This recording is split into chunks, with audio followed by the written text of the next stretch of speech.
According to his theme song, SpongeBob SquarePants lives in a pineapple where? Under the counter, under the influence, or under the sea? Now, have you ever noticed that SpongeBob wears tidy whities? If ever there was a fictional character that boxers were made for, I would think it would be the one who wore square pants. I mean, dimensionally, it's just common sense. Now, I don't have to do a lot of explaining on the first questions. I mean, because, you know, they're so easy. I wish all the questions were like that. And I bet you do too, because under the sea is the correct answer. Yep. And we've got, 26,999 players who are 1 for 1, and a few other players who realized they needed to check the stove and failed to answer in time. Hopefully, a free life just saved you. But now it is time for question number 2. What is not one of the reactions you can make to a Facebook post using the like button? Sad, wow, or schadenfreude? Now, I think the most confusing Facebook feature is the check-in, right? I mean, I understand if you want to let people know you're at some cool place, but do you really need me to know when you're in the bathroom at Chipotle? I mean, let there be some mystery, right? A little mystery. All right, now, schadenfreude is the feeling of pleasure you get from someone else's misfortune. And that's definitely not cool, but it definitely is the correct answer. So schadenfreude is the correct answer. Yeah. All right, we got 26,109 players who have survived our first 2 questions. And if you're feeling schadenfreude thinking of people who haven't, you need to work on yourself. Yeah. Well, next up, we have a video for you to look at, so check this out. Okay, look at this guy checking an item off his bucket list by plunging to the earth from thousands of feet. Whew. And you know, for years, the next 10 years that is, he's gonna be planning on telling these people about this boring story where he jumped out of a plane. At every party he attends, he'll be like, hey, you know, I jumped out of a plane once. Oh man, you know those people? It's like the same type of people who talk too much, says the chat. All right, now, let's see what I'm gonna ask next with question number 3. In skydiving, what is the name for the fabric portion of the parachute rig? Canopy, apron, or umbrella? Now, the U.S. won 3 gold medals at the World Indoor Skydiving Championships last weekend, and indoor skydiving? You're just gonna disrespect the sky like that? After all she's done for you? Shame, shameful skydivers. Now, umbrella makes sense, right? I mean, a parachute kind of opens the same way, but you know how this goes. If it makes sense, of course, it's the wrong answer. So is it apron or canopy? Can I get a drum roll, please? Really? Okay, I can't get a drum roll? I never ask for anything. Fine. Canopy. Canopy is the correct answer. Oh, great timing, sound guy. Thank you. Thanks. Okay, we are down to 21,709 players who are 3 for 3. Let's see what's next with question number 4. Tin Pan Alley was the name for the music composing and publishing district of what city? New Orleans, New York City, or Nashville? Now, you know, some people credit a guy named Monroe Rosenfield with coining the term Tin Pan Alley. And I've always wanted to coin a term. I tried with the word congreted for when 2 people say hello at the same time, but that never took off. So, what were the sounds that filled the neighborhood around 28th Street and Broadway? Well, it was the sound of people playing tinny pianos because this area became well known for all the composers writing songs. And the clue that we posted in the official Confetti fan group said 5 boroughs, 1 right answer, because New York City. New York City is the correct answer, everybody. There you go. And we've got 14,439 players whose games are sounding like sweet music. Well, what's next? Candygram. It's a candygram, but not the nice kind where you eat something tasty. The annoying kind where you have to know something or lose. All right, here we go. Question number 5. Which of these is not currently a flavor in standard rolls of Lifesavers 5 Flavors hard candy? Lime, watermelon, or orange? Now, here's a recycled fun fact for you. The original slogan for Lifesavers candy was, "For that stormy breath." And it's nice to know that even 100 years ago, we used advertising slogans to target people's shame. Oh, advertising. Now, for Christmas this year, my boss Fred surprised me with 5 rolls of Lifesavers, and I ate those babies in about 2 days. Yeah, but I still remember them vividly.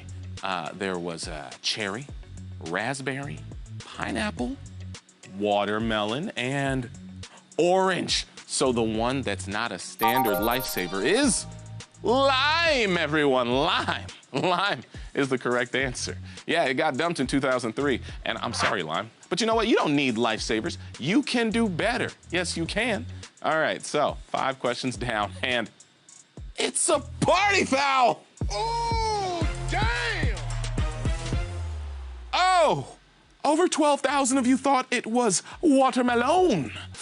It's not, but hey, share those answers with your friends, your family, your teammates, those that are still in the chat hanging out, and maybe a free life just saved you, right?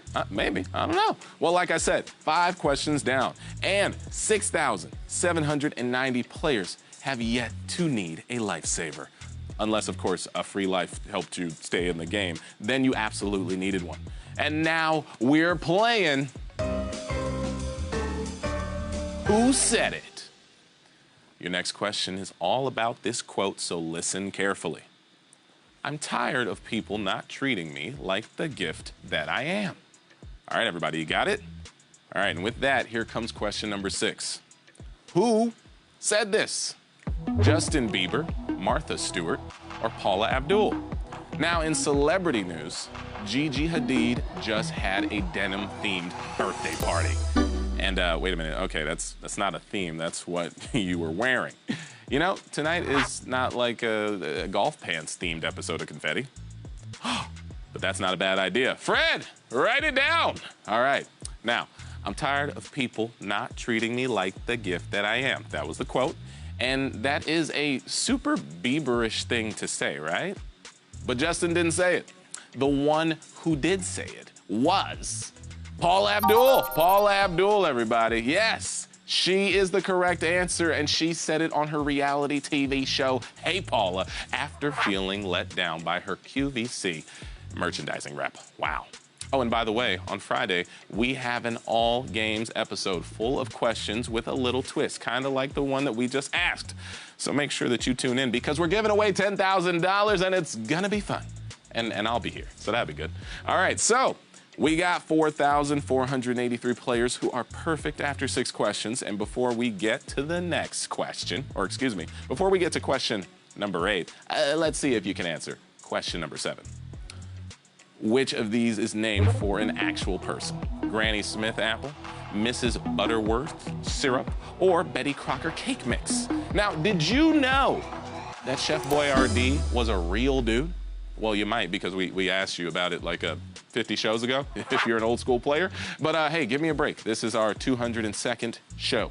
Our fun facts are about as fresh as Chef Boyardee's mini raviolis. Yeah, I know you've had them. I have. Now, Mrs. Butterworth is wrong. She was a character born in a marketing department.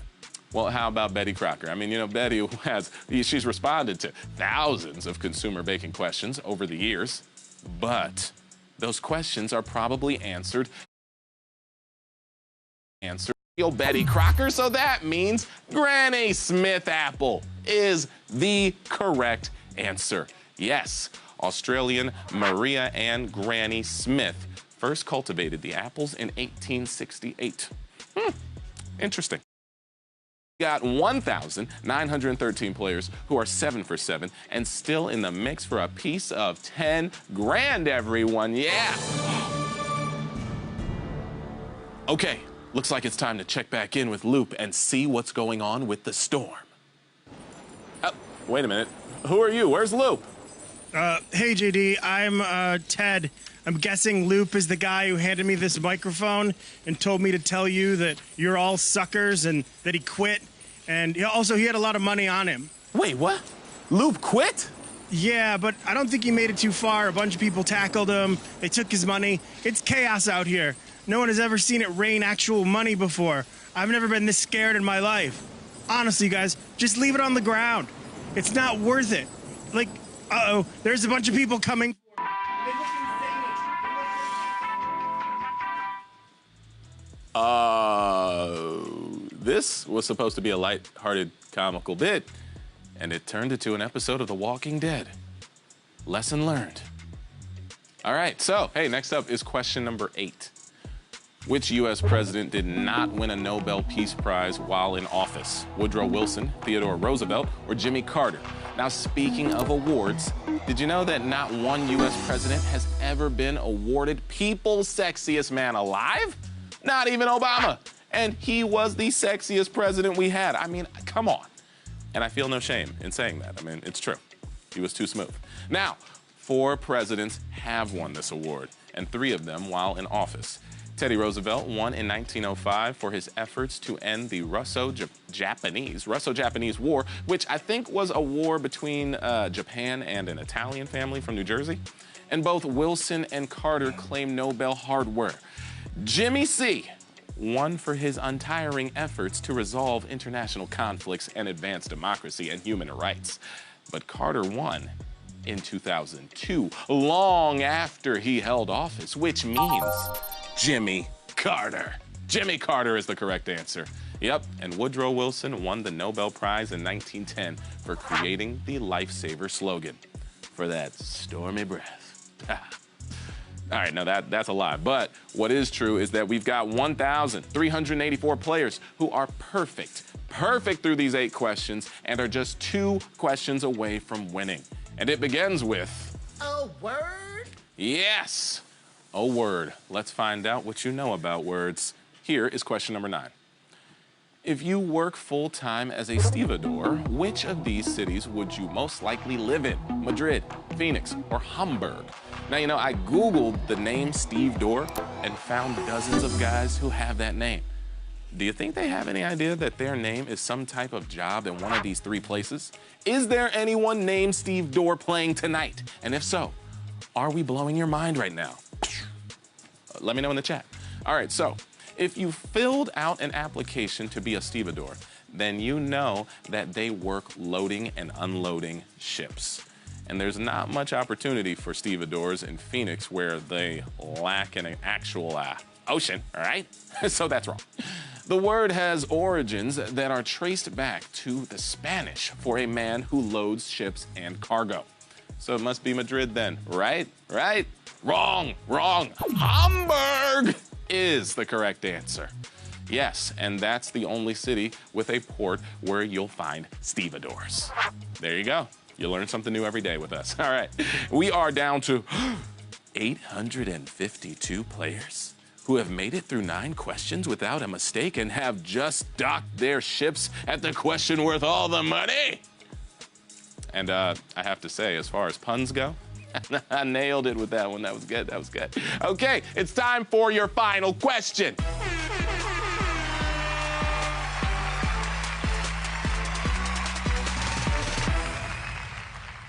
All right, everybody, here it is, your final question. The 3rd installment from which of these movie franchises grossed the most money worldwide? Harry Potter, Iron Man, or Lord of the Rings? Now, if you've played a perfect game so far and get this one right, then you're about to come into some money. And you'll finally get to treat yourself to that spa day that you've been saving up for. Oh, the spa. Now, the numbers I'm about to throw at you are ridiculous. 2013's Iron Man 3 grossed over $1.2 billion worldwide. Lord of the Rings, Return of the King pulled down a shade under $1.2 billion, so that's not right. Well, how about the 3rd movie in the Harry Potter franchise, Harry Potter and the Prisoner of Azkaban?